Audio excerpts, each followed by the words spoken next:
الله من الشيطان الرجيم. بسم الله الرحمن الرحيم.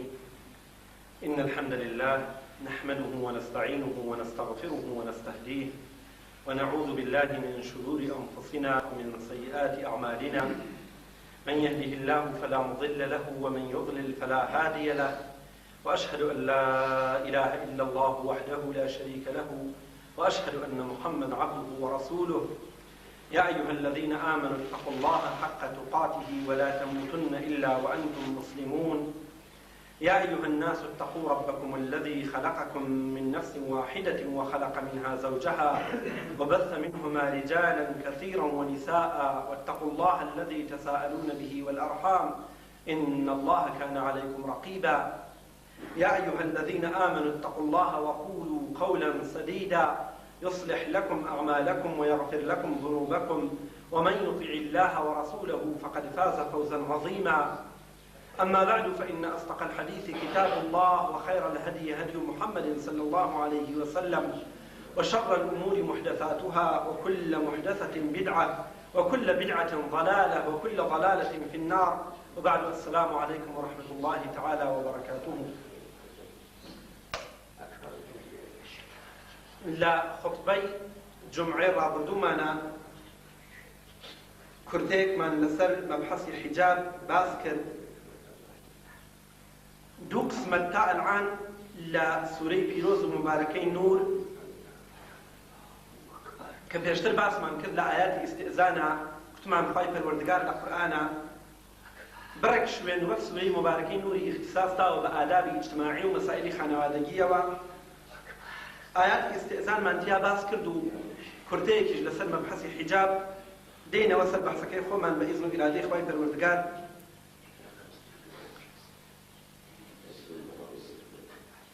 هل وكو باس من كرد حجاب شتيكا، حجاب قضايكا، حجاب برجينيكا بو آفرتي مسلمان، بو أويك أو آفرت مسلمانا لو كيدو مكرو فيلانيكا دشمناني دين، وهروها إنسان هوس برساكان لنا وخومانا دايان رشتو چني بيانا بو آفرتان وبو بيناموس كردن وبآبو كردنيان إنسان محفوظك وآفرت محفوظك. قلاو برجينيك حجاب ديواريكي بولاينا حصاريكي قوري بولاينا كدوري آفرتاني إيمان دار أقري وأيان باريزي لو مكرو كيدو فيانا ولو دسيساني كدشمناني دين بو ضعيف كردني أمة إسلام استفادي لي أكن برابر بآفرت. چونك هر وكو هموما نزانين آفرت دايكي كوملا يكي لدو بايي أساسي جامعة آفرتا، وبايي هر مهمتري جامعة لناو دو بايي بياو جنا آفرتا. وأجر آفرت صالح بو كومل صالح أبي، وأجر آفرت فاسد بو كومل فاسد أبي. چونك آفرت دايكي جامعة تواوي إنسان كان آفرت پروردي كردون وآفرت پرورديانكا. أجر آفرتك خوي صالح نبي پروردكي ناصالحا وأوشك پروردي أكاتو لدسي أودية تدرو تحويلي جامعة أدري ناصالح بي. وأجر هر آفرتي مناڵێکی ناصالح تحويلي جامعة بدا لأرزي يك ساڵە جامعة بفساد ئاکێشنێ، چ بگا بەوەی کە ئافرەتێ دوو مناڵ و سێ مناڵ و زیاتر لەوەیشی هەیە. بەس بۆیە ئەڵێن ئافرەت یەکێ لە دوو پایەی ئەساسی کۆمەڵ و مهمترین پایەی کۆمەڵ لەناو ئەو دوانایە. ئافرەت دایکی ئیجتیماعە و ئەبێ بۆ ساڵحبوونی ئیجتیماع ئافرەتی باش هەڵبژێڕێت. چونکە ئەگەر ئافرەتەکان صالح بوون جامعەکە صالح ئەبێ. خوای پەروەردگار مەبحەسی حیجاب و پاکی ئافرەتانی ئەوەندە لا مەنزورە کە بەر لە هەموو کەس ڕوو ئەکاتە ماقوڵترین ئافرەتەکانی سەر ڕووی زەوی خێزانەکانی پێغەمبەر سەلات و سەلامی خوا لەسەر پێغەمبەر و ڕەزا و ڕەحمەتی خوا بەخشێ لەسەر خاوە خێزانی بەڕێزی پێغەمبەر. بەر لە هەموو کەس ڕوو ئەکاتە خێزانەکانی ڕەسوول الله صلی الله عليه وسلم. ئەو خێزانانەی کە بە شەهادەتی قورئان دایکی هەموو مسلمانانی. جا دیارە ئینسان قەت تەماع ناکاتە دایکی خۆی مادام کەسێکی مەیمون صفەت بێ، مادام کەسێکی حەیوان صفەت بێ کە لە صفاتی ئیسلامی هیچ لە صفاتی ئینسانیش بۆ یەکی نەبرد بێ وئیلا هیچ پیاوێکی سەلیم تەماح ناکاتە دایکی خۆی. قورئانیش دایکی مسلمانان ژنانی پێغەمبەر بە دایکی مسلمانان معرەفیەکە و نیکاحیان بۆ هەتایی حرامەکە لەسەر تەواوی ئومەت دوای وەفاتی پێغەمبەر. بۆ هیچ پیاوێ مارەیان نایەتەوە دایکی هەموو کۆمەڵ و جامعەن. جا وەختێ دایکی ئەو جامعە واجب بێ لەسەری خۆی داپۆشێ لە ئەولادەکانی یعنی لە ئومەتی پێغەمبەرەکە بە طەریق الئەولا ژنانی عادی و خێزانەکانی ئێمە ئەبێ پۆشتەتر و پەرداختر بن.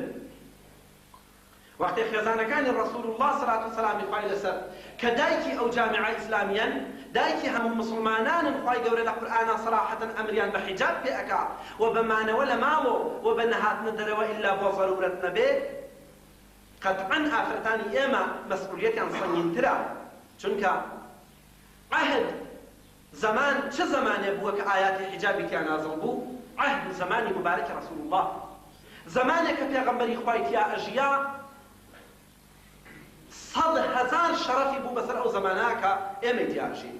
زمانێکی پاک و خاوێن، عەهدێکی بێ فیتنە، عەهدێکی پاک و خاوێن و بەبێ بێناموسی و بەبێ شەرارەت لە ئاوا عەهدێکی خاوێنە خوا ئەمرە فەرمێ بە ماقوڵترین ئافرەتانی سەر ڕووی زەوی دایکی هەموو جامعەی ئیسلامی خێزانەکانی ڕەسوول الله کە ئەبێ خۆیان داپۆشن لە پیاوانی نامەحرەم و لە پشت پەردەوە لەگەڵ پیاوانی نامەحرەما قسە بکەن. جا ئەگەر دایکی ئەو جامعە دایکانی ئەو جامعە خێزانەکانی ڕەسوول الله لە ئاوا عەهد و زمانێکی مبارەک و پیرۆزا وەکو زمانی ڕەسوول الله موەزەفن بە خۆ داپۆشین قەتعەن خێزانەکانی ئێمە لە ئاوا عەهدێکی پڕ لە فەسادی وەک ئەوڕا واجبترە لەسەریان حیجاب و مەسئولیەتیان سەنگینترە. بۆ ئەوەی کە زۆر دوور نەکەوینەوە لە بەحثەکەمان جارێ ئەو ئاەتانەی کە لەبارەی خێزانەکانی ڕەسوول اللهەیە باسی ئەکەین جا دوایە دەین لەسەر ئەمرەکە بۆ هەموو خێزانەکان بەگشتی. ئەفەرمێ ڕوو ئەکات خێزانەکانی ڕەسوول الله سەڵات و سەلامی خوای لەسەر پێغەمبەر و ڕەزا و ڕەحمەتی خوا لە خێزانەکانی و هەموو یارانی بێ. أفرمي يا نساء النبي أعوذ بالله من الشيطان الرجيم يا نساء النبي لستن كأحد من النساء إن اتقيتن أي خزانة كاني في غنبر أي جنا كاني في غنبر إيوه جناني خلقينين أقر بتقواب أقر بتقوابن أقر أهل ديانة وشرف وناموس وباكيبن كصدر صدهم ينبون وقرآن شاهد بوا أقر إيوه باك بن وأهل تقوابن وجناني عادي حسرتان وناكري فلا تخضعن بالقول أي جنكاني في غنبر وقتك قساءكن دنگكتان نرم مكنوا خزانكاني في غنبر دنگكتان نرم مكنوا وبدني طبيعي خوتان قسبكن وكو أفرتانيك بناز ونوز أداء أتوار وقساءكن ودنيا باريكا كنوا دني پر لفساد وفتنة جامعي بفسادا كيشاوا دەنگتان ناسک و باریک مەکەنەوە و بە دەنگی طەبیعی خۆتان قسە بکەن. بۆ فەیەطمع الذی فی قەلبه مرض با خێزانی ڕەسوول اللهیش بی با دایکی ئەو جامعە ئیسلامیە بی با دایکی هەموو مسلمانان بی بەڵام بێخەبەر نەبی ئەو ئینسانەی کە دڵی نەخۆشە تەماح پێەکا. سبحان الله خێزانی پێغەمبەرە خوا چ دەسوورێکی پێ ئەدا ئەی ژنەکەی ڕەسوول الله ئەی ژنەکەی محەممەد صلی الله عليه وسلم تۆ وەکو ژنی خەڵکی نیت ئەگەر بە تەقوابی زۆر مەقامت بەرزە تۆ دایکی هەموو کۆمەڵی ئیسلامی تۆ دایکی هەموو مسلمانانی تۆ وەکو ژنی خەڵکی نیت پس کەوابێ دەنگت باریک مەکەوە ئەی ژنەکانی پێغەمبەر دەنگتان باریک مەکەنەوە و بە دەنگی تەبیعی خۆتان قسە بکەن بە ناز و موز و ئەداوەتوارەوە قسە مەکەن و دەنگتان باریک مەکەنەوە. بۆ چونکە پیاوانی دڵنەخۆش پیاوانی شەهوەتڕان پیاوانی هەوا و هەوەسپەرست پیاوانی ضعیف ئیمان تەماحتان تێ ئەکەن وقلن قولا معروفا قسەی چاک بکەن و ئەمە ئەمرێک بۆ خێزانەکانی ڕەسوول الله دەنگیان باریک نەکەنەوە و بە قسەی تەبیعی خۆیان قسە بکەن. ئەمری دووەم وقرن في بيوتكن ولا تبرجن تبرج الجاهلية الأولى أي خێزانەکانی محەممەد لە ماڵی خۆتانە دانیشن مەیەنە دەرێ لە ماڵەکانی خۆتانە دانیشن ولا تبرجن تبرج الجاهلية الأولى وكو جناني كافر بحالة تبرج هي الرتوبوتي ونيوروتي بحجابي وەک ژنانی خەڵکی وەک ژنانی کافر جاهیلیەتی ئولا نەوەک ژنانی مسلمان چون ژنی مسلمان جەبێت چاو لە خێزانەکانی پێغەمبەرکە بەڵام ئەفەرمێ لە ماڵەکانی خۆتانە دانیشن وەکو کە عولەمای مفەسیرینە فەرموون ئەمە ئەمرە بە خێزانەکانی پێغەمبەر بۆ ئەوەی لە ماڵەوە دانیشن بەڵام ئەگەر زەرورەتێ تەقاضای کرد کە بێنە دەرێ دیارە هەموو ئینسانێکاری هەیە و ئافرەتیش ئینسانە و ئەویش وەکو پیاوکاری هەیە و ئەبێ بێتە دەرێ دیارە سلێ ڕەحیم هەیە دیارە دیدە عیادەتی نەخۆشی هەیە دیارە دیدەنی خزم و قەومی هەیە دیارە نەخۆشی هەیە ئەمڕا ئافرەتی وا هەیە معەلیمەیە ئەبێ بچێت دەرس بڵێتەوە ئافرەتی وا هەیە پەرستارە دکتورە ئەبێ بچێتە مەتەب دیارە ئافرەتی وا هەیە کاری هەیە واقعەن کارەکەی بۆیە باسی ئەو دوانە زیاتر ناکەم چونکە ئەو دوانە تەئیدی پێغەمبەری لەسەرا ئافرەت ئەتوانێت معەلم بێ ئافرەت ئەتوانێت پەرستار و دکتور بێ ئەو دوانە بووە لە زمانی پێغەمبەر و تەئیدی پێغەمبەری لەسەرا دیارە شرایطەکەش بێت دەرەزە بگیرێ نابێت ئەو شوێنەی کە ئەوانی تێئەچن تێکەڵبوون لەگەڵ پیاوانە و بێحیجابی و خلاصەی کەلام ئەبێت دوور لە فەساد بن پس ئەگەر زەرورەتێ تەقاضای کرد تۆ ئەی ژنەکەی پێغەمبەر هاتیتە دەرەوە شرطی هاتنە دەرەوەکەت ئەوەیە ولا تبرجن تبرج جاهلیة الأولى وەکو ژنانی ڕوتوخوتی کافرەکان وەکو ژنانی بێحیجابی جاهلیەتی بەر لە ئیسلام مەیەنە دەرێ وأقمنا الصلاة بەردەوام نوێژەکانتان بکەن وآتينا الزكاة زكاتی ماڵەکەتان دەرکەن وأطعنا الله ورسوله بەقسەی خوا و پێغەمبەری خدا بکەن إنما يريد الله ليذهب عنكم الرجس أهل البيت ويطهركم تطهيرا بەڕاستی ئەی ژنانی پێغەمبەر خوا بۆیە ئاوا سەختگیریتان لەگەڵا ئەکا خوای گەورە پێی خۆشە ڕجس و پیسایی و دووریتان لێ دوورخاتەوە ئەی ژن و ناڵی پێغەمبەر و پاکتان کاتەوە بەتەوە و مەعنا واذكرن ما يتلى في بيوتكن من آيات الله والحكمة لماڵی خۆتانە قورئان و سنەت بخوێننەوە ئەوەی کە خوای پەروەردگار ناردوویەتی و لە ماڵی ئێوە ئەخوێنرێتەوە ئەی ژنانی پێغەمبەر بیخوێننەوە ئەمە دەستور بۆ خێزانەکانی ڕەسوول الله سەلات و سەلامی خوا لەسەر پێغەمبەر بێت دوای ئەوە ئەمڕا ئایا وەک برێک لە خەڵکی ئەڵێن ئایا واقعەن حیجاب خاصی ژنانی پێغەمبەر بووە فقط ژنانی پێغەمبەرە ئاوا سەختگیریان لەگەڵا کراوە نا تاریخ بۆ ئێمەی ثابت کردووە کە ئەو شتەوانیە ئەحادیثی صحیحی پێغەمبەر و ئاياتی دیکەی قورئان بۆ ئێمەی ثابت کردووە کە حیجاب فقط مەخصوصی ژنانی پێغەمبەر نییە چونکە هەر لە قورئانە صراحەتەن خوای گەورە لە ئاياتی دیکە ئەفەرمێت قل لنسائك وبناتك ونساء المؤمنين ڕوو ئەکاتە سێ تاقم ئەی محەممەد بڵێ بە ژنەکانی خۆت بڵێ بە کچەکانی خۆت و بڵێ بە ژنی هەموو مسلمانان يدنين عليهن من جلابيبهن باچە شێوە گەورەکان بدەن بە خۆیانە بار و سەریە هەرە گەورەکان کە لەبەرەوە سنگ و مەمکیان و لە پشتەوە پشت و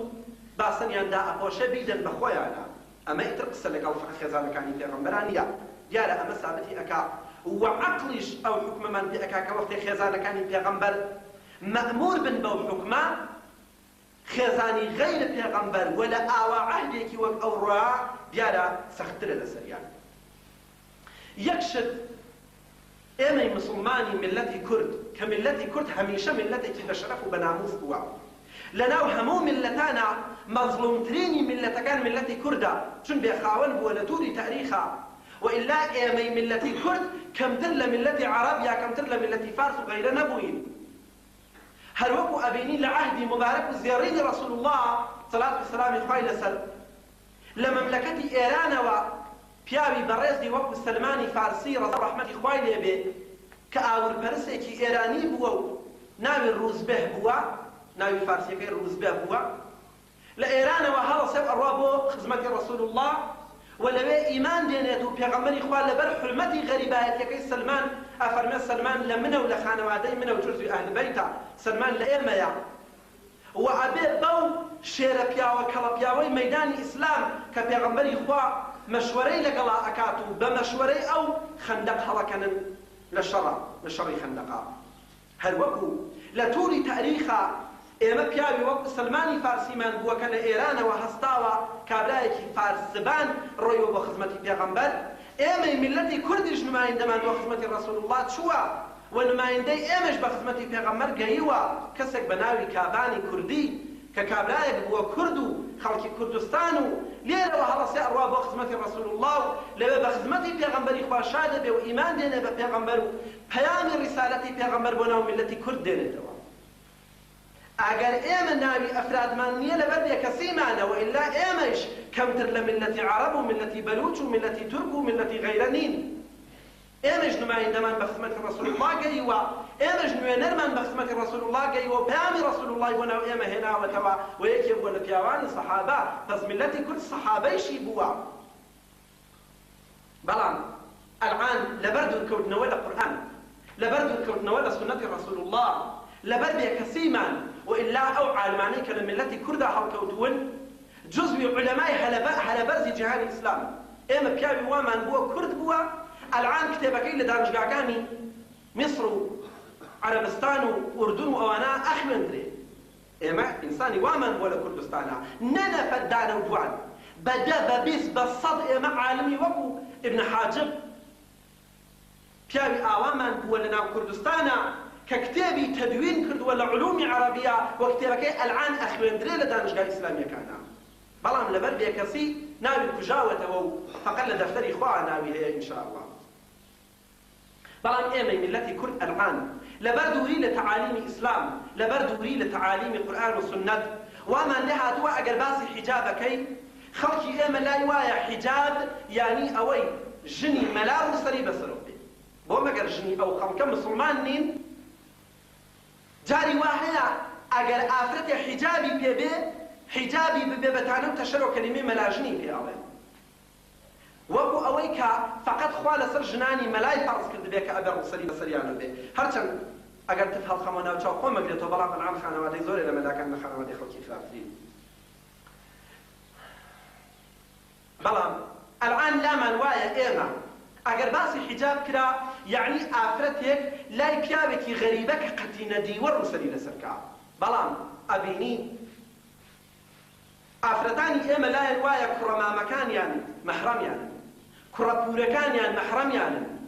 کوڕە خاڵەکانیان مەحرەمیانن. ئافرەتی ئێمە لای وایە زاواکەی مەحرەمیەتی، پیاوی ئێمە لای وایە ژنە خوشکەکەی مەحرەمیەتی، پیاوی ئێمە لای وایە براژنی مەحرەمیەتی. نا ئەوانە مەحرەم نین بە شەهادەتی قورئان.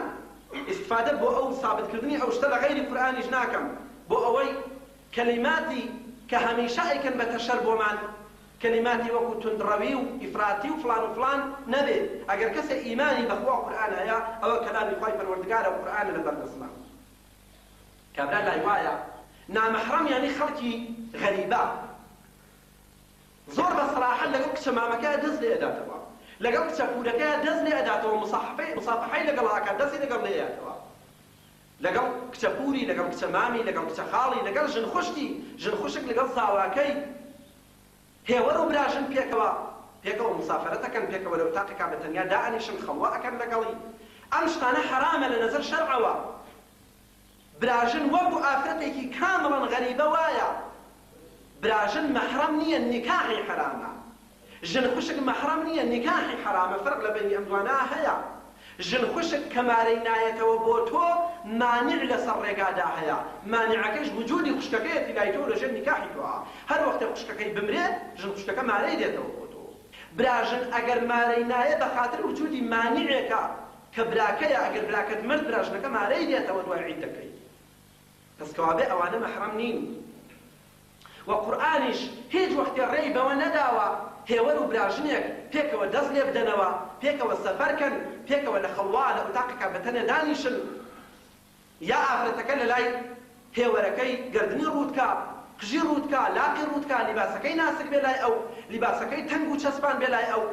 یا لای کوڕەمامی، یا لای کوڕەخاڵی، یا لای کوڕەپوری. قەت خوای گەورە لە قورئانە ئیزمی بەو شتە نەداوە و حرامە، بە شدەت حرامە. بزانین ئایا مەحرەم لە قورئانە کێیە بۆ ئافرەت؟ ئایەی 31 سورەی مبارەکەی نور. دوای ئەوە کە لە ئایەی 30 سورەی نورە ئەمرە فەرمێ بە پیاوان بەوەی کە تماشای ژنان نەکەن و چاویان قونجن لە ژنانی نامەحرەم و نەزەری حرام نەکەن و حیفزی عەورەت و ناموسیان بکەن. و لە ئایەی 31 شا دووبارە ئەمڕا دەسوورە فەرمێ بە ژنان کە چاویان داخن لە پیاوانی نامەحرەم و چاویان لێ نەکەن و عورەتیان مەحفوظکەن تا ئێرە پیا و ژن مشتەڕەک بەڵام ئالێرە بەدواوە ژن مەسئولیەت سەختترە لە پیاوە. نعوذ بالله من الشيطان الرجيم. أفرمي أخوي پروردگار لتتمي آياتها ولا يبدين زينتهن أي محمد بلا بجنان مسلمانان ولا يبدين زينتهن با جوانيكان يندر نخن لسر زينت كلمة زينت جواني آية بتشي أولا. إمام ابن مسعود رضا رحمة إخوائي ليدي صحابي أعزي پیغمبر لسر أو موضوعها أفرمي أو زينة لويا مقصود للباسة مقصود للباسة مقصود لشارشيوي قورو لباسة يعني بلا بآفرتاني مسلمان أي محمد كباد جوانيكي خوان درنخن إلا ما ظهر منها إلا ما ظهر منها أو ما ظهر أفرمي ما ظهر لويا منظور للباسة أي محمد بلا بجنا مسلمان كان باد جوانيكاني خوان درنخن حيث كويتيان هلو كل خطبة الجمعة رابطوا وتم بياو عورتي بياو جورناو كي تاخوان أجنويتي بلوشت بلام عورتي جن تواوي وجوديتي إلا دموتاو هردو كفي دستا مج عورتي جن أوندي جن يعني قرصي دايري صنشاوي لقل هردو دستا مجي أوي عورتني ما وراي أوا تواوي بيسو موي جن عورتا ورزينة محسوبة به أي محمد بلا بوشنا مسلمانانا با جوانيكانيان عورتيان جوانيان درنخن بو هيج بيابك إلا ما ظهر منها إلا أو قسمتي خوي بدرويا أو قسمتي خوي بدرويا برق العلماء فرميانا منظور لدموشاو دسا بلام ابن مسعود صحابي في عمره فرمي منظور للباسا منظور لتشارشو ولباسي كوريا أو اختلاف بازناك يمكن من بوانيا بلام بزاين آية آفرت لا يتشي أتواني لا يتكسي أتواني فرزا أو مقدار يقشي بدروا به يا قرتني رود به آية لا يتشي أتواني ولا يبدين زينتهن كان بلا أي محمد باجواني كان إخوان درنخن أوشنا مسلماننا إلا ما ظهر منها إلا أقسمتي خوي بدروا وليضربن بخمرهن على جيوبهن أي محمد دستوريان بيبدا دا أوشنا مسلماننا باتر شوكانيان بكيشن بسريانا لرمسري قولترا خمار أكيد لترشو شكولة البيت بلان لرمسري قولترا شنكا توابع علماء الشرقية أفرمون أبي أولا قولة بالليرة أي تا كمر بل وقشت حد أقل تا كمر دا خوشي بيان بلا أي محمد أو آخرتانا أبي خماركانيان بدن بسريانا ترشو قولكانيان وسريا هر قولكانيان بدن بسريانا ولا يبدين زينتهن بيان بلا حق يانية جوانيكاني خوان درخن إلا بأمشن نفرا إلا لبطولتهن جن تنها لا أمشن نفرا أتواني برك لا زينة جواني بدلوا يك بطولتهن مردكانيان جنو مرد هيج محدودية لبين يانانية هيج محدودية لبين جنو مردانية همو وجودي جن همو وجودي بياو بو يكتري اگر جنو مرد بن همو وجودي جن بو مردكي وهمو وجودي مرد بو جنكي حلالة هيج محدودية لبين يانانية بشرط من دانيا النبي اكري هذا روتي لجنو داني شنو بنخبار نابن جنو مرد بيك فقط بلان دوي اوا بس كوابي اي محمد تنها ام چن تاقما باش نكان جوانيكي خوان درنخن إلا لبعولتهن مردكيان أميك أو آبائهن بابيان جن لاي بابي خوي أكري مثلا قردني شرود به أكري قلوباني شرود به لاي بابي أو آباء بعولتهن يا لاي خزوري بابي مردكي جن لاي بابي مردكي إشكالي نيا بابي مردكي وبابي قلوباني أو أبنائهن يا لاي كركي خوي جن لاي كركي خوي اگر روسري بسر ونبي گنهبار نيا اگر گردني لاي كركي رود بي گنهبار نيا قولوا بالي لاي كركي رود بي گنهبار نيا حتى باوجود اولش كشتا بياو يوم شيخ ابن عثيمين رحمه الله عليه بافرمي جني مسلمان نابي لاي كركي خوي شي لباسي تنگ لبركا چونك فتنه انجيزه جني مسلمان لاي كركي خوي لاي براكي خوي نابي لباسي تنگ لبركا چونك لاي بيكانا بلام أي محمد بلا بوجنا باجوان يكان يندرنخن إلا بهم چندسا مردكي بعولتهن مردكي أو آبائهن بابي خوي أو آباء بعولتهن بابي مردكي خزور أو أبنائهن كركي خوي أو أبناء بعولتهن كري مردك يعني جنك کە مێردەکەی ژنێکی دیکەی بووە یا هەیەتی و کوڕێکی هەیە ئەو کوڕەیش هەر وەک کوڕی خۆی وایە فەرق ناکات ئیشکالی نییە ئەو ئیخوانی هنە برای ژنەکە خوشکوبرا پێکەوە ناتوانێت هەموو وجود ڕوود بێ ناتوانێت مثلا لباسی تەنگ و ئەو جۆرەشتانە بەڵام لای براکەی ئیشکالی نییە گەردن ڕوود بێ فەرقەن قۆلوبالە ڕوود بێ یا چوزار مقدارە لەسەری بەدەرەوە بێ ئەو جۆرەشتانە ئەو بەنی ئیخوانی هنە یا لای کوڕی براکەی یعنی برازاکانن ئەو بەنی ئەخەواتی هنە یا لای کوڕی خوشکەکەی ئەو نیسائی هنە یا لای ژنی مسلمان ئەوەندە نکتە زۆر جالبە یعنی حتا ژنەکەی من لای ژنی مەسیحیەک لای ژنی یەهودیەک حەقی نییە بەڕووتی بێ لەگەڵیا حتا فەرمێ لە زمانی ئیمامی عومەرە ئیمامی عومەر تەی تەحقیقاتێکە بەدەستی گەیۆ خەبەری ئەویان پێدا کە لە حەمامە عمومیەکانە ژنە مسلمانەکان حەمامی ژنانە ژنە مسلمانەکان لەگەڵ ژنی مەسیحی و یەهودیەکانە پێکەوە حەمامەکەن فەورەن نامەی نووسی دایە دەرێ بۆ تەواوی ئەستاندار و فەرماندارەکان بۆ تەواوی ویلایەتی ئیسلامی کە هیچ ژنێکی مسلمان بۆی نییە لەگە ژنێکی مەسیحیە لای ژنێکی مەسیحیە لای ژنێکی جوولەکە خۆی ڕوودکاتەوە چون ئەگەر ژنە بەڵام بۆ مێردەکەی شاید وەصفی ئەم ژنەی کردو بۆی گەڕاوەتی ئەو ژنە مسلمانە ئەوەی وا جوانە ئەوەی وا جوانە و وەکو ئەو وایە ئەو کابرا بۆ خۆی دیبێتی یعنی ئەو ژنە ژنێکی مسلمان ئەگەر لای ژنێکی دیکە بۆ مسلمان چ وایە یعنی ئەگەر ژنێکی مسلمان بۆ مێردەکەی بگێڕێتەوە فەرزەنەوە دوو ژنی مسلمان پێکەوە لە تاقیکە دانیشتون و ئێستا جا یا ڕووسەری بەسەرەوە نییە لیباسی کەمی لەبەرایە یا هەرچی دوایە یەکێ لەو ژنانە باسی ئەو ژنە لای مێردەکەی خۆی بگێڕێتەوە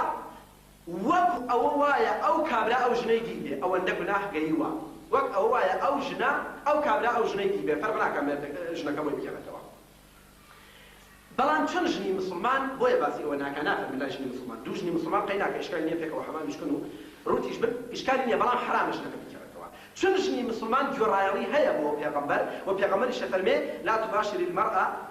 تنعتها لزوجها كأنه ينظر إليها متفق عليه أفرمي با هیچ ژنێکی مسلمان کە لەگەڵ ژنێکی مسلمانی دیکەیا بوو باسی ئەو ژنە بۆ مێردەکەی نەگێڕێتەوە چاوی وا جوانە و قیافەی وایە و ئەو لای وایە ئەم لای وایە بەخاتر ئەوە بۆی نەگێڕێتەوە وەکو ئەوە وایە بۆ خۆی دیبێتی ئەوەندە گوناهی تێئەکا حەقی نییە بۆی بگێڕێتەوە جا چونکە مادام کە ئەوە وترایەتە ژنی مسلمانەوە ناگێڕێتەوە بەڵام خۆ ژنی مەسیحی و یەهودی ئەو تەعەبودەی نییە ئەگرێ لەگەڵ ژنێکی مسلمانە یەکتر ببینین و دوایی بێنێ بۆ مێردە مەسیحیەکەی بگێڕێتەوە بۆ مێردە یەهودیەکەی بگێڕێتەوە بەسەوە گوناهباری تێدایە بۆیە حتا شرع بەوە ڕازی نییە ژنە مسلمانێ لای ژنە یەهودی و ژنە مەسیحیە کە ژنیشە خۆی ڕوودکاتەوە چ بگا بەوەی عەوڕەتی نیشانی پیاوان بدات سبحان الله أو ما ملكت أيمانهن كالعصر إيمانية أو التابعين غير أولي الإربة من الرجال جن گونهبار نابێ لای پیاوی شێت پیاوی تەواو شێت ئەخشێتی وامان هەیە قووەی جنسی غەریزەی جنسی هەیە ئەو نوع شێتەنە شێتێکی وا کە قووەی جنسی نییە هەوای شەهەوانی نییە فەرقی ژن و پیا بۆی نازان شەرع بە سەفیه و بولهان ئەمی ئەبا یعنی شێتێکی وا بە قەولی کوردی دار بەدەم سەکا بکە شێتێکی وا کە ئەسڵەن بۆی فەرق لە ژن و پیا نەزانێ قووەی جنسی نەبێ لای ئاوا پیاوێکی شێت ژنێکی مسلمان گونەهبار نابێ ئەگە گەردنی بەدرەوە بە یا قۆلوبان أو الطفل الذين لم يظهروا على عورات النساء يا من داري تشكولا من كريكي تشكولا أو أن تشكولا بك فرق بين عورتي جنوب ليقنا كاتوا سبحان الله يعني الشرع بو كريش صال رازي نيا جني مسلمان لا بحجاب به جني مسلمان لا يقدم روت وسلو بشكروت ولا روت به لا يكرش هجنو صالة أفرمي طفل كيوا من داري أورو هەر لە 4 ساڵ و 5 ساڵەوە ئیتفاقی بینی ژن و پیا و ئەزانێ و زۆر مەسائل ئەزانێ عەسری قەدیم نییە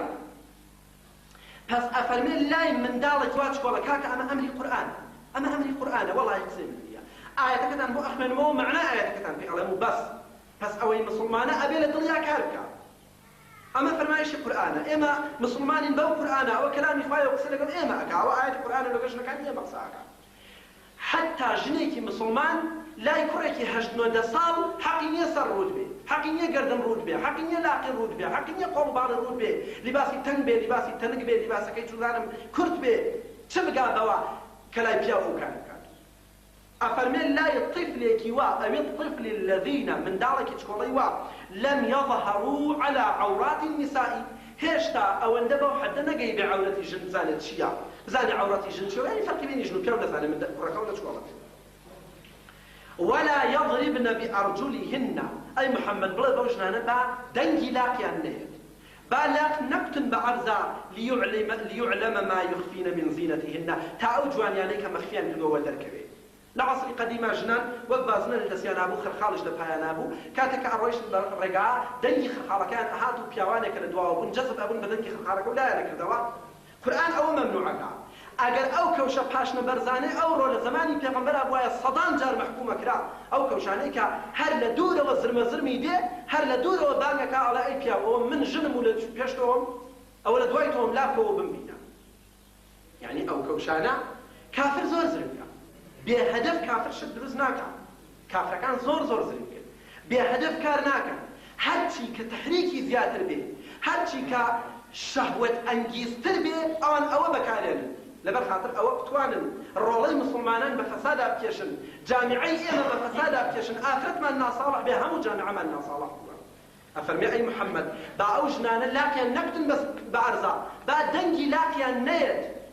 با دەنگی لاقیان نەیەت بۆ ئەوەی جوانیەکانیان دانەکەن جا ئەمڕا هەر کەسێک تا ئیسەر ڕعایەتی نەکردووە وتوبوا إلى الله جميعا أيها المؤمنون لعلكم تفلحون أي إيمان داران هموتان تكرا بقرنوا ولا يخفى فالوردقان وتوبكر لو تا ئیسەر ڕعایەتیان نەکردووە بەشکن ڕزگار جا دوبارە دێ بۆ سەرایەتەکان بزانن برا ئازیزەکان وهروها ئەو خوشکە بەڕێزە ئازیزانم کە لە دەرەوە جوان لێ و ئەحیانە دوایە جوان لە نەوارەکەی ئەبێت بزانن کە فقط ئەو چەند تاقمە مەحرەمی مطلقن مام خاڵیتیان نییە و پێش علەتەکەیشی باسەکەین لە قەولی عولەما بۆچی مام خاڵی نهێناوە وەلا مام خاڵی شەریکە لە مەحرەمی مطلقن باشنان جوانی خۆیان دەرنەخەن ئیلا بۆ مێردەکانیان بۆ بابیان بۆ خەزوریان بۆ کوڕی خۆیان بۆ کوڕی مێردەکەیان بۆ براکانیان بۆ کوڕی براکانی بۆ کوڕی خوشکەکەی بۆ ژنی مسلمان بۆ پیاوی تەواوشێت و بۆ منداڵی ئەوەندە چکۆڵا یعنی 11-12 مورد ئەم 11-12 مەوردەیە کە شەرع ئیجازەی داوە بەوەی کە ئافرەتێ فەرزەن لەگەڵ بابی دانیشێ بە کەملیباسی لەگەڵ براکەی دانیشێ لەگەڵ کوڕەکەی برازای لەگەڵ کوڕەکەی خوشکەزای ئیتر لەگەڵ کوڕە مام هیچ بابە وەڵڵا مامی تێدا نییە مام و خاڵی تێدا نییە جا ئەبینی لەناو پیاوانی تابعیە لەسەر ئەمە کە ئایا بۆچی مام و خاڵ باس نەکراوە لەو قەزیا عیلەتی چییە بۆچی باس نەکراوە ئەفەرمێ لەبەر خاطر ئەوەیە کە بەڵێ خۆی مەحرەمی مطلقە مام مەحرەمی مطلقە هەروەک باب وایە فەرقی لەگەڵ بابا نییە مەحرەمی مطلقە بەڵام ئیمامی شەعبی و ئیمامی عیکرەمە ڕەزای خۆیان لێبێ ئەیفەرمون ئەفەرمون بۆچی خوای گەورە مام و خاڵی نەهێناوە لأنهما ينعتان لأبنائهما ولا تضع خمارهما عند العم والخال ئەفەرمێ لەبەر خاطر ئەوە کوڕەکانیان نامەحرەمن ئەحیانەن شاید مامەکە ڕۆیۆ لای کوڕەکەی خۆی وتی وەڵاهی مثلا کچەکەی ئامۆزات بۆی تعریف کرد پیافێ ئاوا جوانە و ئاوا کەڵەکەت بوو گرتنی وا جوانە و نازانم وایە و فلانە و فیسارە و ئەوەندە قەڵەو بووە حتا ئەوە یعنی مامێک تەوصیفی کچەکەی برازای خۆی لای کوڕەکەی خۆی بگێڕێتەوە گونەهبارە ئەو دوو پیاوە بەرزە لە شاگردی ئەسحابی پێغەمبەر ئەوانە ئەفەرمون عیلەتی ئەوەی کە خوا مام و خاڵی باس نەکردوە لەو ئاەتە لە پاڵ بابانەی هێناوە عیلەتەکەی ئەوەیە وەیلا خۆ مامیش مەحرەمی مطلقە مامیش گونەهبار نابێ ئافرەت لای بێڕسەریدان چل لای مامەیان لای خاڵۆی بەڵام لەبەرەوە کە کوڕەکانی مامە نامەحرەمن یعنی کوڕە مامەکانی و کوڕە خاڵەکان نامەحرەمن لەبەر ئەوە نەما ئەو مام و خاڵە ڕعایەتی ئەوە نەکەن و لای کوڕەکانیان تەوصیف و تعریفی جوانی و ئافرەتە بگێڕنەوە ئەو کوڕە لە دڵیا ڕیشەی فەساد دابکوترێ و خوا نەخواسە خەیاڵێکی سوء بکا بە کچە مامەکەی یا بە کچە کوورەکەی سبحان الله تۆ فکر لەوە کەرەوە شەریعەتی خوا چی دەرنەزەر گرتووە ئێمەش چی ئەکەین بێخەبەر لە هەموو ئەوزاع ئەڵێ هەر قورئان لەگەڵ ئێمەشی نییە ناحەقی نییە ئیمامی حەسەنی بەسری ڕەزا و ڕەحمەتی خوای لێبێ لەو عەسرە مبارەک و پیرۆزە ئەفەرمێ ئیمامی حەسەنی بەسری ئەفەرمێ الآن ئەگەر پێغەمبەری خوا عەلەیهی سەلات وەسەلام یا سەحابە بێنە ناو ئەو خەڵکە ئیسلام ناناسنەوە چونکە هیچێ نەماوە نوێژەکە نەبێ لەو عەسرە 1100 ئەوەندە ساڵ 1200 ساڵ لەمەوبەر ئەو پیاوە بەرزە ئاوا ئەفەرمێ ئەو ئیمامی حەسەنی بەسری ئەفەرمێ الآن ئەگەر بێت و پێغەمبەر یا سەحابە بێنە ناو ئومەت ناناسنەوە چونکە ئیسلام هیچێ نەماوە نوێژەکە نەبێ جا وای بحاڵی ئێمە 1200 ساڵ دوای ئەو جەریانە الآن بێت و ئەگە ئیسلام بتەوێ ئیسلام تشخیص بدەی بە چیان بیناسیەوە يعني وەکو ئەوەیە کە ئەسڵ قورئان لەگەڵ ئێمە قسە نەکا قورئان لەگەڵ ژنانی ئێمەی نەبێ ئەستەغفر الله جا بزانە وەختێکە جا ئیتر خۆشکە ئازیزەکانم کە دوای گوتان لێ ئەبێ هیچ گلەییە لەسەر من نییە من پەیامی خۆم خوێندەوە کەلیمە بە کەلیمە تەرجمەم کردەوە و پیاوانیش با تهمتي تندروي وإفراطي ونازانم غير ذلك ندم لإيما إيما مجبورين أو قرآن بخواني لوا قرآن أو چند سبب محرم معرفيك إذن آية لنا آياتنا زاويت أبو آية هوري أبو كرماني أبو كرپوري أبو كرخالي أبو آية نازانم خلقي غريبي أبو الآن أبيني إيما هل لو أوايا البته أوش تقريبا لصفة صميميته هو يعني بعلتي أويك خلقي يكبو النقديم وملتي كل اتحاد وبرايتي ويقدلي بصفة صميمية تدابوا على من حاصلكم فرقتي وقوم وإلى قديمها الآن قصري فساد وإلا كابلا قبرويا والسفر بيزرش نها تايتوخمك كان دكتي عازبي بو خمينه بو ما فلانكسي حاصم كاك فلانكسي حاصم شاوي لجنونا وكما بلا معنا هل ما فلانكس وكاك فلانكس بو باجديها حوصريو وين هاتوين بس أنا عصر لك الأوافقك بلا ملتي كل شنك لقديمة باك وخاوين وبناموس بون شنك هميشه باك وخاوين وبناموس بون بوقت أنا جرنا وارم وكش فتاني وشوفك وكاي أنا كل هيك اللي بس توابي أنا بلا نبو هيك أنا نزاني وكتشي نا فساد نبو بهوي أوا خلق لا يوايا حاوسي محرم نهار كجنية أو أن تعريف كرا ولا لا أنت غمره أو أن باسي حاوسي كرا أو أن تأكيد كرا ولا حاوسي دراسة في غمر قوي فرمي أو أن جبرائيل هاتو باسي حاوسي بوكردم أو نهاتو تأكيد كرا لسر حقوقي حاوسي وتم لخياري فما منتظري أو ممكن آية داب بس لسر أو يقرأ حاوسي من حاوسي كي يرسيلي أو أن تخوي قولا بس جبرائيل خبري أو يكدام كأمان حاوسي أمان حقوقي حاوسي دراسة أو أن دلباري حاوسي وسختيري كرا أو أن دم بيام وحي وحد دباري حاوسي لخياري فما أمود أو وحيك شنبودك أجر حاوسي بمري حاوسي كي يرسيلي جاب خوي أو كإما صفاء صميميته ومحبته يكبون أو إحساسي يكبونه تقريبا توزي إفراط متياكروا شرع بود وشتنا راضيا بإفراط وبتفريط نتن ربي نشل ربي شرع إخوة اعتدال واقتصاد ميان الربي أبي نأوند الشربي كهمو عالم أفرد بلا ولا همو أبي أنا ببرايك ومزالم همو إبراء من فرقي جيد الحسابة وأكثر أفرد أمروا عالم أتشد الرجبلك أتشد الشاي لقالي هلا بري لباسي تنك لباسي تنك نازانا لباسي كرد توابي أعضاء أجل لباسي لبراء نبي هشتا باشترى لو أو لباسي لبراء أو أو لباسي نانجيزة بلا ما باسي حجابي بو أكي أجل باسي أو بو أكي كهو بشرعية وحرامة وتجبع قرآنا الله جاء فرقي جيا أو هر بلا من فرقي جيا دو حسابة يا بياو دبالة هالواعي بحانا أو بحانا نشرعي قبولي مياه ولو تودليش الباك بين الخلقة آية أتواني أي جني مسلمان أي جنا كيمن أي خشك كيمن أي دايك كيمن آية أتواني دل باكتر بين دلك عايشة جني في غمر أو أن يدع عايشة جني في غمر فما حق نيدا مبارك كيتو حق نيدا أداء أتواني رقصب كيتو شنك أي أتواني دايك مسلمان نشي بياوي شهوة راني هوا وهو سبرسي ميمون صفتي ميمون طبيعة تما حتيك بياوي دل نخوش تما حتيك جا وقتك آخرتي خزاني رسول الله أمن نبي لفتنة لو عصر مباركة يا جني أنا أمن فتنة نية بابها أنا بشرع نقرين با نبي ما قوم بني إسرائيل لقرآن كباس قوم جولكا هيج قوم بقت قوم جولكا حاقدوا بهانا جير نبون برابر بفغمران بهانا وان لفغمران أقر القرآن باس يكا إنسان بيبا بأحمقية جولكا بلا أمر فشاكي جولكا بون بحاكميها وجهاد إسلامه شوێنی پیرۆزی وەکو بێت المقدس لە کنترۆڵی جوولەکەیە مسلمانی ئێمە ژوانەکەی ئەوەی بەگوێ ئەگرێ بزانێت ئایا یەهود توانی لەوێ شارێکە تریشی ساز کریان نا ئایا ماڵی تریکە ساز کریان نا ئەبینی مسلمانی ئێمە مسلمانەکانی فلەستین محکومەکە لەبەر جەریاناتی سیاسی کارم بۆ قسمەتەی نییە مسلمان محکومەکە بەڵام یەهودیەکان بە حەق ئەزانێ وەڵا حەقیان لەکاتەوە وڵاتیان لە فڵان و فیساد یەهود قەومی یەهود ئەگەر قورئان باسییان بکات ئەحمەقترین قەومی یەهود دهاني واب في عملك أقرب أول دعوة ليك من مسلوع خلاكي بهشت القرآن فرمي لبهشت وخلاكي الودا بزي قوشتي آمادي بهشت هواي آمادي بهشت الودا بزي بلان بهاني يعني ولا ناومانا نيسي من فاقل من يا معنى بهاني وام مثلا بردك عند زي قالوا بردادي كاني من بو دري آوي كده جاري كبردي إيش والله قالوا بردادي كاني كده بندري آوي كده جاري كتاب عربي كم يقمني وقت مثلا بو قصية كده القرآن باسك أفرمي أخوة فرمي أو قضية حلنا بها تاكو مانجايك نكرنو هتا مانجايك نكرن أو مانجا سر نبرا أو قضية حلنا قضية قتله بس أنا كنت تلاني ورسولي بقرايا قرآن هروني فرمو بهانا مانجا تشرنيني تنصر عندي كاري كذبه يا كاري نكذبه تا آخر إخوة أو نانسخ جديدة كان لسراسل أو مملكة يقدر حيواني وعد قرآن باسي قومي يهودا كان نفامترين جاهلترين أحمقترين جاجوقوترين قومي جولكا ولقل أويش بهانا جيرترين قومي جولكا بەڵام با ئێمەی مسلمان بەهانەی بەنی ئیسرائیلی نەدۆزین و ئەوە قورئانێکە یا بڵێ باوەڕم بە قورئان نییە بە قەولی کوردی ئەڵێ مسەم سینای و سوور بە مسەفا یا بڵێ باوەڕم بە قورئان نییە یا ئەگەر باوەڕە بە قورئانە ئەوە قورئانیش بۆ لای ئێمە هاتووە والله بالله تەڵڵا خەیانەت کراوە بە ئیسلام قورئان بۆ مردوو نەهاتووە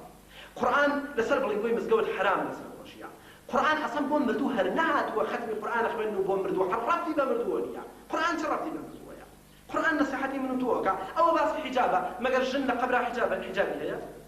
قورئان بینی باسەکە فەرمێ سومەخۆ لا تأكلوا الربا سومەخۆ ئایا کابرا ناو قەبرا سوو ئەخوا ئەگە بۆ مردووە قورئان فەرمێ لا تقربوا الزنا نزیکی زینا مەکەوە کابرا کە مت زینا ئەکا لا تقتلوا النفس التي حرم الله إلا بالحق خلق ما كجا كابرا كمن خلق كجي ويل للمطففين عذابي سخت خوابه كسيد ترازو ميزانا خيانتك كابرا كمن خيانتك ترازو ميزانا واخفض لهما جناح الذل من الرحمة باڵی ڕەحمەتت ڕاکێشە دایک و باوکی بەسەرا بڕۆن تازە کابرا کە مرد باڵی ڕەحمەتی چی و دایک و باوکی چی وقل لهما قولا كريما لەگەڵ دایک و باوک بەئەدەب با کابرا کە مرد بەئەدەبی چی لەگەڵ دایک و باوک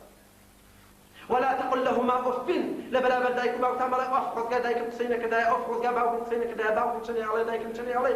تازە کابرا کە مرد پس برای ئازیزەکانم چاوەڕاستەکانم باوکی من ئەو قورئانە بۆ مردوو نەهاتووە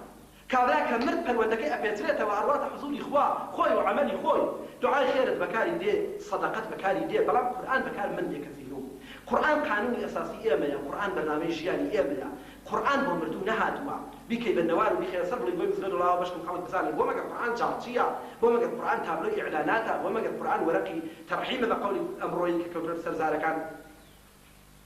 قورئان ئەوە نییە قورئان پەیامی خوایە بۆ ملەت قورئان باسی حجابت بۆ ئەکا باسی ئەخلاقی خانەوادەت بۆ ئەکا باسی ئەخلاقی هاوسەنگاوسێ لەگەڵ یەکا باسی چۆن ژیانی ملەت لەگەڵ یەکا باسی چۆن ڕەفتارکردن لەگەڵ خۆی پەروەردگارە لەگەڵ بەندەکانی خوا پس قورئان بەرنامەی ژیانمانە وە شتێکم غەیری قورئان بۆتان نەخوێنەوە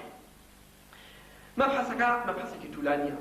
فقط ئەم تیکە لە ئاخرا ئەڵێم و خوتبەکە ئینشاءالله لە خوتبەی داهاتووە باسی دەکەم ئینشاءالله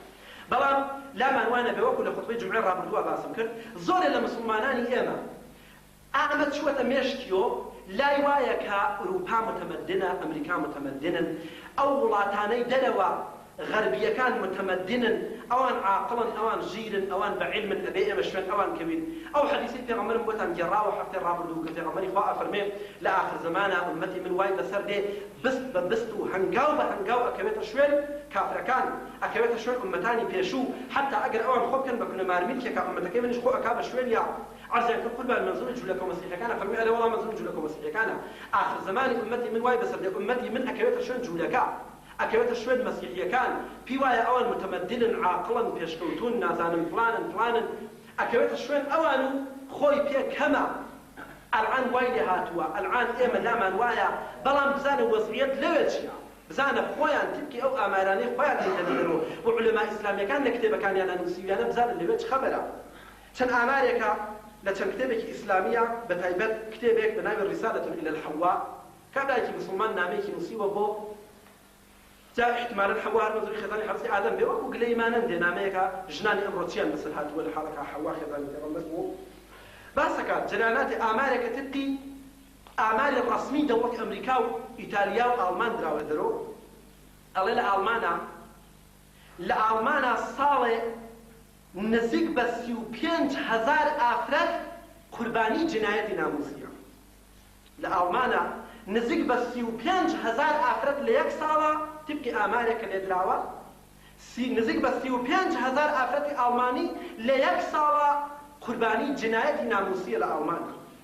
تبقی ئامارێکی کولی کە 9 ساڵ لەمەوبەر لە ئیالەتی متحیدەی ئەمریکا گیراوە ئەڵێ 19 ملیۆن ژن تا ئەو کاتە ئەوەی کە لە ئامارە بووە 19 ملیۆن ژن ڕفێندراوە و زینای لەگەڵ کراوە تبقی ئامارێکە کولی ئیالاتی متحیدەی ئەمریکا گرتوویانە و عولەمای ئیسلامی لە کتێبەکانیان نووسیویانە 19 ملیۆن ئافرەت کە لە ئاماری 7 ساڵ لەمەوە بەراگیراوە 19 ملیۆن ئافرەت لە ئەمریکا دزراوە و زینای لەگەڵ کراوە ئامارێکە مەقڕ ئیتحادیەی جامعەی پزیشکی ئیتالیا داوێتە دەرەوە ئەڵێ 70% لە پیاوانی ئیتالیایی خەیانەت بە ژنەکانیان دەکەن و بە قەولی ئەمڕۆیی دۆست ئافرەتیان هەیە لە ژێرەوە لەگەڵ ئافرەتای تر ارتباطیان هەیە و زینا ئەکەن و منتەهی ئەبێ بە متلاشیبوونی خانەوادەیان ئەڵێ لە ئەمریکا ساڵی 1 ملیۆن وەلەد زینا لەدایکە بێت، ساڵی 1 ملیۆن مناڵی زینا لە ئەمریکا لەدایکە بێت. و یەک نەفەر لە عولەمای بەڕێزی میسر باس دەکات، ئەفەرمێ ئافرەتێکی خەڵکی فەڕەنسا، کچێکی 14 ساڵەی فەڕەنسەوی بە وەسیلەی ئینترنێت و ئەوانە لەگەڵ عولەمای ئیسلامیە ارتباط بەرقرار دەکات و قسەیان لێ ئەپرسێ. سوالێکە ئەم ئافرەتە 14 ساڵە هەیەتی، ئەڵێ من لە خانەوادەیەکی فەڕەنسەویە دایک بووم کە ئەم خانەوادە فەڕەنسەویە من باوکم ئەو ڕۆژەی کە دایکمی هێناوە بە دایکمی وتووە وتوێ من هەر ئافرەتێ پێم خۆش بێ ئەیهێنمە ماڵەوە تۆ دەنگ مەکە، تۆش هەر پیاوێ پێت خۆش بوو بێنرۆ ماڵەوە من دەنگ ناکەم. من لە ئاوا خانەوادەیەکە لە دایک بووم و پەروەردە بووم کە ئەمە قەراردادی کاتی عەقدی نیکاحی دایکم و باوکم بووە. و من لە عمری 14 ساڵەگیە کە ئێستا 14 ساڵ عمرمە، یەکێ 5 پیاو میوانی دایکم بوون، ئەو 5 پیاوە زینایان لەگەڵ منیشا کردووە و دایکم دەنگی نەکردووە. و ئەلعان من عاشق و شیفتە و شەیدای ئیسلام بووم. ئایا ئیسلامەکەی ئێوە باوشی بۆ من بازە؟ منێکە پێچ کردم زینا لەگەڵ کراوە؟ ئەو عالمەش جوابی ئەیاتەوە ئەفەرمێ بەڵێ ئیسلامی ئێمە هەموو گوناهانی پێشوو ئەشواتەوە، بەتایبەت تۆ کە خەتار نەبووە بە زۆر زینا لەگەڵا کراوە، بەڵێ ئیسلامی ئێمە باوشی بۆ تۆ بازە و ئافرەتەکە ئیمان دێنێ. ئافرەتێکی فەڕەنسەوی سبحان الله. ئاوا جامیعەیەک کە تبکی ئاماری خۆیان، تبکی قسەی ڕسمی خۆیان لە ئینگلیستان مارەکردنی نێر لە نێر جایزە و مۆری شەرعیان پێداوە و لە کلیسا ئامارەی ئەکەن. زۆر عەجیبە. ئێمەی مسلمان شوێن ئەوان بکەوین نێر لە نێر مارە بکرێ و لە کلیسا مەلای خۆفرۆش مارە بکە لەبەر خاتر حڕیەت و ئازادی کاکە پیاوە خۆیە فرۆشێت. بە تۆ چی؟ پیاوە ژن نایە شوەکە بە دووسڕەوە. ئامەیە تەمەدونەکەیان مەڵێنەوە قسەی عەبدوڕەحمان بڕۆن تەحقیقکەن، هەر کامی وان نەبوو بێن پێم بڵێنەوە بڵێن درۆت کردووەنەوە ئەوە وانە. من تبقی شتهایەکە لە کتێبی عولەمای معاصرە، عولەمای ئەهلی سنە و جەماعەی معاصری جیهانی ئیسلامە ئەمانە بکتووە و هەمووی سدقی هەیە. حتا ماوەیەک فیلمێک بوو، تەواوی نازانم فیلمەکە ناوەکەیم لەبیر نەماوە کەشتەسی بوو، تەواوی هەر جوانێکی ئێمە چاور لێ ئەکرد عەکسی بازیگەری ئەو فیلمێکی فانە. بەڵام لە عاقبەتە قارەمانی ئەو فیلمەکە کوڕێکی جوان بوو شووی کرد لە ئینگلستانە، شووی کرد بە پیاوێەوە لە کلیسامان کرا. جا تۆ خوا جوانی ئێمە ئەو قورئانە عەزیمە کەلامی خوایە، پەیامی خوایە، 1400 ساڵە دژمنانی دین ئەیانەوێت زەربەی لێ بدەن نەیانتوانیوە. ئەو قورئانە عەزیمە لە بەردەستمانایە و خوای گەورە قسەمان لەگەڵا ئەکا. ئاخر چی ئیفتیخارێ لەوە گەورەتر خوا قسەم لەگەڵ بکا؟ تۆ خوا حەیف نییە ئێمە قورئانەکەمان وێ بکەین بچین شوێنی ئاوا قەومێ بکەوین، شوێنی ئاوا قەومێ بکەوین کە ئەوە حڕیەت و ئازادیانە، شوێنی ئاوا قەومێ بکەوین کە ئەوە ئامارێکە خۆیان هیدەنە دەرێ. و ئەمڕۆ دەنگی دەهۆڵیش لە دوورۆ خۆشە. جەوانە بەڕێزەکان، برایانی ئازیزم، دەنگی دەهۆڵ بە قەولی کوردی دەنگی دەهۆڵ لە دوورۆ خۆشە. ئەلعان لە وڵاتەکانی فەڕەنسا و ئاڵمان و غەیرە ڕادەی ئەو کەسانەی کە مسلمانە بن ڕۆژانەیە. حتا بەرنامەیەکی عەرەبستان بە ناوی کەیفە ئەسلەمت، چۆن مسلمان بووی؟ چۆن مسلمان بووی؟ خەبەرنگاری ئەگەڕێ، ئەو ڕادیۆی گوێلێگرن، خەبەرنگاری ئەگەڕێ بە ئاڵمانە، بە فەڕەنسا، بە ئیتالیا، ئەگەڕێ لە خەڵکە پرسێ لەو کەسانی کە تازە مسلمان بوون، باسی ئیسلامەتی خۆیان کە چۆن عاشقی ئیسلام بوون و ئیمانیان هێناوە. الحەمدولله لەو وڵاتانە ڕۆژانە خەڵک بەرەو ئیسلام ئەگەڕێتەوە. واللهی حتا لە یادمە شێخ ابن باز ڕەحمەتی خوای لێبێ مابوو ئەو وەختە لەسەر ڕادیۆ عەرەبستان بەرنامەی نور عەلە الدەرب ئافرەتێکی فەڕەنسەوی زەنگی دا بۆ شێخ ابن باز سوئالی لێ کرد، نامە بوو یا تەلەفۆن بوو والله ئەعلەم، قسەی لەگەڵا کرد کوتی ئەمن دانیشتوویەکی فەڕەنسەویم، لە دانشگای فەڕەنسا ئەمن نقابم هەیە و هیچ مشکلێکشم بۆ پێش نهات، حیجاب هیچ، نقابم هەیە، هیچ مشکلێکشم بۆ پێش نهات و وەفتی تەحسیلیم نەبوو ئەو شایعانەی کە ئێڵەن درۆیە و ئەمن ئافرەتێکی فەڕەنسەویم و خەڵکی پاریسم و مسلمان بووم و نەتەنیا حیجاب نقابیشم هەیە و نمونەیشم هەیە، نمونەی تریش هەیە ڕەفیقمە هەر لە دانشگا. الان وای لێ هاتووە کە حیجابی ئیسلامی لەبێ قەدەغە کرا. پس کەوابێ ئازیزانم دەنگی دەهۆڵ لە دوور و خۆشە. ئەگەر باسی ئەکەن متەمەدنن پێشکەوتون علمیان لەسەرەوەیە ڕۆیشتن بۆ کوڕی ماه لە مەریخا چیان کرد، هەرچی ئەکەن علم بەجێی خۆی مقەدەس و پیرۆزە و علم وەرەگیرێ لە هەر کەس بێ فەرق ناکە، علم لە کافریش وەرەگیرێ ئەوە قەی ناکە، ئیشکالی نییە. بەڵام ئەگەر ئێمە هیچمان کەشف نەکردووە نیشانەی خلافی ئیسلام نییە، نیشانەی خلافی مسلمانانە. ئێمە بەر لەوان ئەهلی علم و تەمەدن بووین، بەڵام ئێمە بە دوورکەوتنەوە لە تەعالیمی قورئان و سونەت وامان لێ هات ئەوان پێشکە نەکەوتوون. بەڵام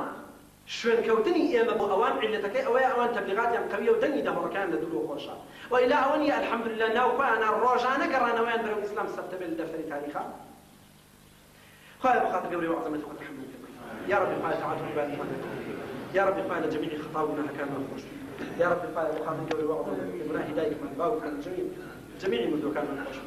يا رب قال أولادك كان من صالحين يا رب قال جوانك كان من صالحين يا رب قال جنونا من صالحين يا رب قال حجاب ناموس أدب فاكي وعفت جري ونرجو من الله قال جنونا من دبي حيائي دبي أدبي دبي ناموسي دبي حجابي بفانزي يا ربي قال الفتو برايتي وخوش نصيب يقضي خير نومان قال لنضرحش نوم فاق من هذه أمن والحمد لله رب العالمين بسم الله الرحمن الرحيم قل هو الله أحد الله الصمد لم يلد ولم يولد ولم يكن له كفوا أحد بارك الله لي ولنا ولكم ولسائر المسلمين أجمعين